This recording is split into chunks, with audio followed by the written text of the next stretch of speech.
თბილისში ღვინის ვაჭრობის მსოფლიო ჯგუფის პლენარული შეხვედრა მიმდინარეობს. ღონისძიებაზე ღვინით ვაჭრობასთან დაკავშირებულ სხვადასხვა საკითხს განიხილავენ. მას სამთავრობო და კერძო სტრუქტურების მაღალი რანგის წარმომადგენლები ესწრებიან. ღვინით ვაჭრობის მსოფლიო ჯგუფი არაფორმალური გაერთიანებაა, რომლის მიზანია ორგანიზაციის წევრ ქვეყნებს შორის ღვინით ვაჭრობის გამარტივება. რომელიც საქართველოში გაიმართა მსოფლიო ღვინით ვაჭრობის ჯგუფისა, რომელშიც შედის მნიშვნელოვანი წამყვანი სახელმწიფოები, ღვინის ასე ვთქვათ ბრენდები, ძალიან მნიშვნელოვანი და ჩვენთვის მნიშვნელოვანია ის, რომ წარმოადგენილია ისეთი ქვეყნები, სადაც ჩვენ სერიოზულად ვზრუნავთ იმაზე, რომ ახალი ბაზრები გაიხსნას, გაძლიერდეს ჩვენი ეგ წარმომადგენლობა. მოხარული ვარ, რომ დღეს ამ შეხვედრას ვესწრები. მადლობას ვუხდი საქართველოს მთავრობას, რომ საშუალება მომეცა საქართველოში ჩამოვსულიყავი და თქვენს კულტურას გავცნობოდი.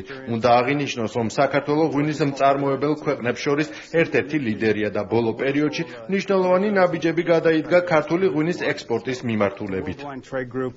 ეს არის ის ორგანიზაცია, რომელიც ძირითადად განსაზღვრავს მსოფლიოში მიმდინარე ღვინის ვაჭრობის სფეროში მიმდინარე მოვლენებს და ადგენს თამაშის წესებს ფაქტიურად. ის რომ საქართველო არის გახდა მონაწილე 2010 წლიდან საქართველო არის წევრი ამ ორგანიზაციის, ეს არის ძალიან დიდი წინგადადგმული ნაბიჯი.